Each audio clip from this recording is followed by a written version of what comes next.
The inspiration to develop Morgan's Wonderland, Morgan's Inspiration Island, was developed because of an experience that I had watching my daughter not being able to interact with others within the pool. She saw two people playing with the ball back and forth and wanted to engage, but was not able to verbally state her intentions of wanting to be involved.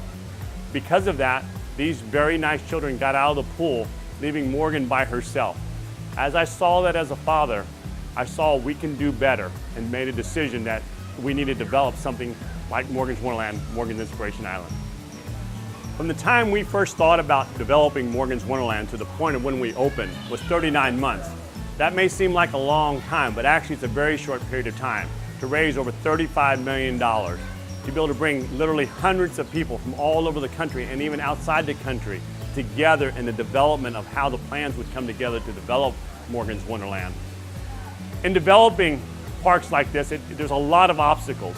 There are many obstacles sometimes, and you sit there and you go, is this ever going to be possible? Can we really ever overcome this? A good example is we knew that a lot of people would be coming to the park in their own battery-operated wheelchairs. Well, how could we, to ensure their independence and still be able to participate in everything that we had, it would require for us to develop a wheelchair that basically was run by compressed air. Nothing like that existed.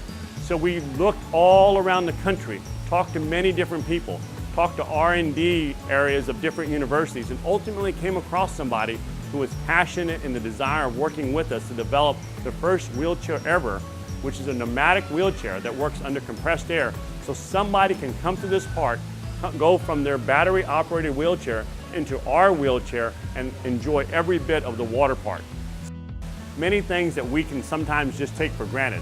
Riding on a carousel, riding on a train, being able to go into a water park.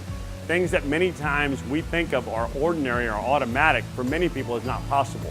What we try to do here is go beyond that and make it ultra accessible. And by being ultra accessible, we be fully inclusive. And for me, that is very fulfilling and something that I'm very proud of as I hear that we are accomplishing that on a daily basis. There were many times during this whole process that I would go home at night exhausted. But I can tell you that the fulfillment that comes from ultimately what we were seeing that we were achieving would give that new burst of energy that next morning to find ways to be able to ensure that the next morning we would pick up from where we were to be able to say, whatever that obstacle is, we're going to overcome it. Morgan is a very special young lady. Morgan was born with cognitive delay and also some severe physical special needs. She has gone through numerous surgeries. She has 26 screws in her back, 2 rods, numerous other surgeries for her lung and other surgeries that may have to occur in the future. But the thing about Morgan that's so inspirational, not just to me, but just everybody who meets her, is that she always has a smile on her face. She's always wanting to give you that hug that is 100% pure love. And if that's not inspirational, I don't know what is. And so from her, and from her ability to take what many would be as an obstacle, and that is the many special needs she has to deal with, and turn into a positive through her smile and through her attitude towards life, has really given me entire fulfillment, those who work within what we do in fulfillment, and so many people an opportunity that otherwise would not be possible.